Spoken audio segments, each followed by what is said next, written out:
Hello friends, आपका स्वागत है मिनी आईएएस के यूट्यूब चैनल पर।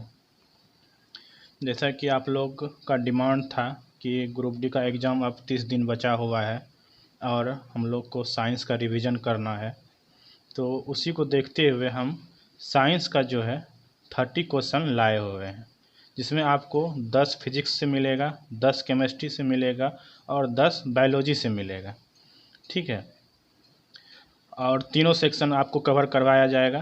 ठीक है, उसके बाद अभी जो है आप लोग थ्योरी इसका पूरा पढ़ लिए होंगे। अभी ज़्यादा से ज़्यादा क्वेश्चन लगाने का टाइम आ गया है।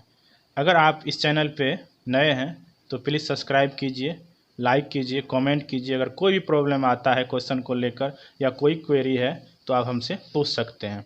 ठीक है, चलिए शुरू करते हैं क्वेश्चन। पहला क्वेश्चन है, गति का दूसरा समीकरण किसके बीच संबंध को दर्शाता है? गति का दूसरा समीकरण किसके बीच संबंध को दर्शाता है? ये हो जाएगा, इसका आंसर हो जाएगा स्थिति और समय, स्थिति और समय के बीच। ठीक है, पोजीशन और टाइम के बीच। चलिए दूसरा क्वेश्चन देखते हैं। तापमान का एसआई मात्रक क्या होता है? तापमान का एसआई मात्रक क्या होता है? इसका आंसर आ जाएगा केल्विन। इसका आंसर हो जाएगा केल्विन। ठीक है, अब देखते हैं तीसरा क्वेश्चन। ये फिजिक्स चल रहा है। निम्नलिखित में से कौन सा उपकरण एक कंडक्टर में विभव अंतर बनाए रखने में मदद करता है? इसका आंसर हो जाएगा एक सेल या बैटरी। बैटरी जो है विभव अंतर बनाए रखने में मदद करता है। ठीक है, इसका आंसर हो जाएगा, इसका आंसर हो जाएगा इसका आंसर हो जाएगा ये। ठीक है, ए नंबर एक बैटरी। ठीक है, चलिए अब ज़्यादा चौथा क्वेश्चन देखते हैं। बल की परिभाषा को दर्शाता है, कौन सा नियम बल की परिभाषा को दर्शाता है? बल की परिभाषा को जो है न्यूटन का पहला नियम दर्शाता है। कौन सा दर्शाता है? न्यूटन का पहला नियम दर्शाता है। चलिए पांचवा क्वेश्चन है, निम्नलिखित में से क्या न तो उत्पन्न किया जा सकता है और न ही नष्ट किया जा सकता है? इससे हो जाएगा ऊर्जा। ऊर्जा को न ही उत्पन्न किया जा सकता है और न ही नष्ट किया जा सकता है। ठीक है, चलिए छठा क्वेश्चन देखते हैं। यांत्रिक ऊर्जा किसका योगफल होता है?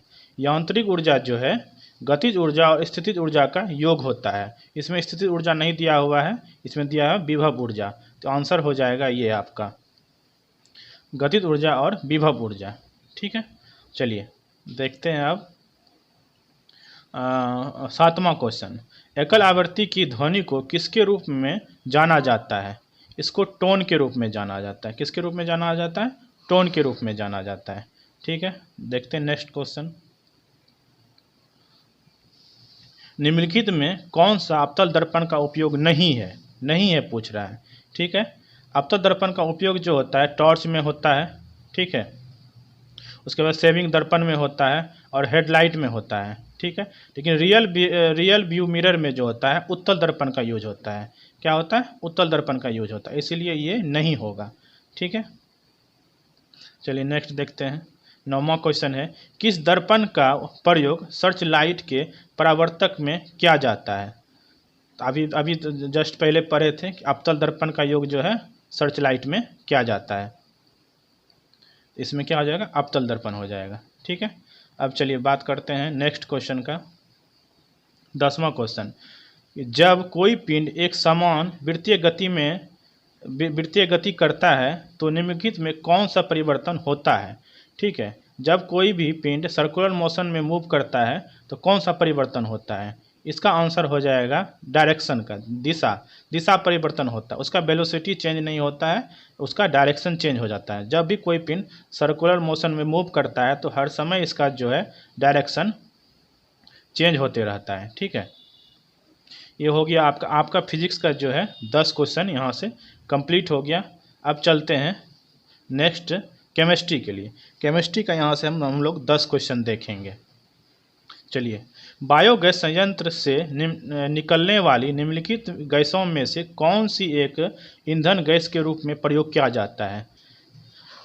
फिर से सुनिए, बायोगैस संयंत्र से निकलने वाली निम्नलिखित गैसों में से कौन सी एक ईंधन के रूप में प्रयोग किया जाता है? इसका आंसर हो जाएगा मीथेन। आप लोग तो जानते ही होंगे, इसका आंसर हो जाएगा मीथेन। ठीक है, चलिए नेक्स्ट क्वेश्चन देखते हैं। हीलियम के नाभिक में क्या होता है? हीलियम के नाभिक में होता है, क्या होता है? इसका आंसर हो जाएगा 2 प्रोटॉन और 2 न्यूट्रॉन। क्या होता है? 2 प्रोटॉन और 2 न्यूट्रॉन होता है। हीलियम का परमाणु संख्या 2 होता है। ठीक है, हीलियम का परमाणु संख्या कितना होता है? 2 होता है, और परमाणु भार जो होता है ये 4 होता है। ठीक है, इसके नाभिक में 2 प्रोटॉन और 2 न्यूट्रॉन होता है।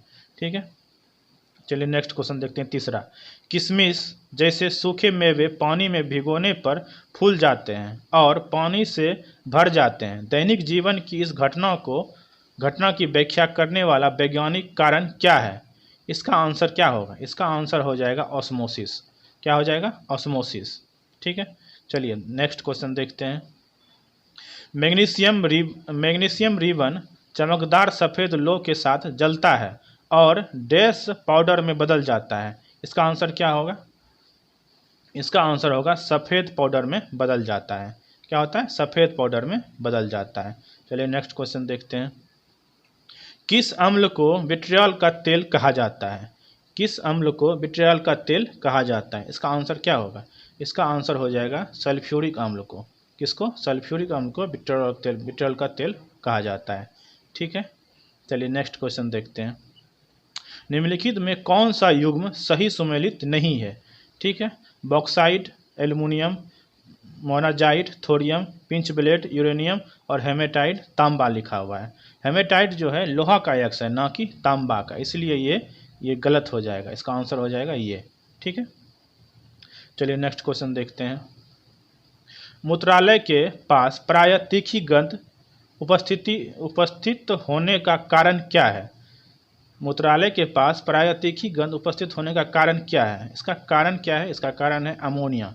अमोनिया से जो है तीखी गंध आता है। ठीक है, उसके बाद देखते हैं नेक्स्ट क्वेश्चन। निम्नलिखित में कौन सा अम्ल खट्टे दूध में मौजूद होता है? दूध में कौन सा अम्ल मौजूद होता है? ये हो जाएगा खट्टे दूध में लैक्टिक अम्ल। लैक्टिक अम्ल जो है खट्टे दूध में मौजूद होता है। ठीक है, चलिए नेक्स्ट देखते हैं। पोटेशियम नाइट्रेट का व्यावसायिक रूप से डैश उद्योग में उपयोग किया जाता है। पोटेशियम नाइट्रेट का उपयोग कहाँ किया जाता है? इसका उपयोग किया जाता है पटाखा निर्माण में। कहाँ? पटाखा निर्माण में। ठीक है, चलिए नेक्स्ट देखते हैं। 10वां क्वेश्चन, लास्ट क्वेश्चन केमिस्ट्री का। अग्निरोधक और जलरोधक कपड़े तैयार करने के लिए प्रयुक्त यौगिक का नाम क्या है? इसका आंसर हो जाएगा कैल्शियम हाइड्राइड। Calcium hydride. क्या हो जाएगा? कैल्शियम हाइड्राइड हो जाएगा। ठीक है, चलिए 10 क्वेश्चन केमिस्ट्री का हो गया। अब बात करते हैं बायोलॉजी। बायोलॉजी का 10 क्वेश्चन। ठीक है, निम्नलिखित में क्या रक्त शर्करा के स्तर को नियंत्रित करने में शामिल है? इसका आंसर क्या है? लैंगरहैंस का आइलैंड। इसका आंसर हो जाएगा लैंगरहैंस का आइलैंड। ठीक है, फिर से सुनिए। निम्नलिखित में से क्या रक्त शर्करा के स्तर को नियंत्रित करने में शामिल है? इसका आंसर हो जाएगा लैंगरहैंस का आइलैंड। ठीक है, अब नेक्स्ट देखते हैं दूसरा क्वेश्चन। रक्त डैश प्रकार के ऊतक का एक उदाहरण है। रक्त जो है किस प्रकार के ऊतक का उदाहरण है? इसका आंसर हो जाएगा संयोजी ऊतक है। रक्त जो है संयोजी ऊतक का उदाहरण है। ठीक है, चलिए नेक्स्ट देखते हैं। वसा और तेल के डैश के कारण खाद्य पदार्थ बासी होते हैं। किसके कारण बासी होते हैं? इसका आंसर हो जाएगा ऑक्सीकरण के कारण। किसके कारण? ऑक्सीकरण के कारण। ठीक है, चलिए नेक्स्ट देखते हैं।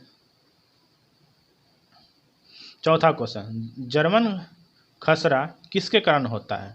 जर्मन खसरा किसके कारण होता है? इसका आंसर हो जाएगा रूबेला वायरस के कारण। किसके कारण? रूबेला वायरस के कारण। ठीक है, नेक्स्ट देखते हैं। एटलस और अक्ष के बीच के ज्वाइंट को किसके रूप में जाना जाता है? एटलस और अक्ष के बीच के ज्वाइंट को किसके रूप में जाना जाता है? इसका आंसर हो जाएगा धुरी ज्वाइंट के। किसके रूप में? धुरी ज्वाइंट के रूप में जाना जाता है। ठीक है, चलिए नेक्स्ट देखते हैं। 7वां क्वेश्चन, निम्नलिखित में से क्या गुर्दा के निस्पंदन के लिए जिम्मेदार है? निम्नलिखित में से क्या गुर्दा के निस्पंदन के लिए जिम्मेदार है? इसका आंसर हो जाएगा नेफ्रॉन। क्या हो जाएगा? नेफ्रॉन। ठीक है, चलिए नेक्स्ट देखते हैं। मनुष्य में जीवाणु संक्रमण के लिए सबसे आम उपचार क्या है? मनुष्य में जीवाणु संक्रमण के लिए सबसे आम उपचार क्या है? इसका आंसर हो जाएगा एंटीबायोटिक्स। क्या हो जाएगा? एंटीबायोटिक्स। ठीक है, अब देखते हैं नेक्स्ट क्वेश्चन। रक्त का कौन सा घटक भोजन, CO2 और नाइट्रोजन युक्त अपशिष्ट का संचरण करता है? रक्त का कौन सा घटक भोजन, CO2 और नाइट्रोजन युक्त अपशिष्ट का संचरण करता है? इसका आंसर हो जाएगा प्लाज्मा। क्या हो जाएगा? प्लाज्मा। ठीक है, देखते हैं नेक्स्ट क्वेश्चन। और नेक्स्ट लास्ट क्वेश्चन है, कुत्ते के काटने से रेबीज हो सकता है? किस अन्य जानवर के काटने से भी रेबीज हो सकता है? आप तो जानते होंगे कुत्ते के काटने से रेबीज होता है, लेकिन और कौन सा जानवर है जिसके काटने से रेबीज हो सकता है? इसका आंसर हो जाएगा उपरोक्त में सभी। गाय के काटने से भी हो सकता है, बंदर के काटने से भी हो सकता है और चमगादड़ के काटने से भी हो सकता है। आपका यहाँ पे जो है 30 क्वेश्चन कंप्लीट हो गया, 10 फिजिक्स का, 10 केमिस्ट्री का और 10 बायोलॉजी का। आपको जो है सिर्फ हेडफोन लगा के सुनना है, ज़्यादा से ज़्यादा प्रैक्टिस करना है और कुछ नहीं करना है। ठीक है, अगर आपको पसंद आया है तो लाइक कीजिए, कमेंट कीजिए और सब्सक्राइब ज़रूर कीजिए। ठीक है, आपको डेली एक सेट हम प्रोवाइड करवाएंगे, डेली शाम के लगभग 5 से 6 के बीच में। ठीक है, और आप सिर्फ जो है इसको अभी थ्योरी नहीं पढ़ना है, सिर्फ क्वेश्चन लगाते जाइए, हेडफोन लगाइए और उसका मन में ही जवाब देते जाइए। ठीक है, अगर कोई भी क्वेश्चन हो आप कमेंट में डालिए और हमसे पूछिए। Thank you.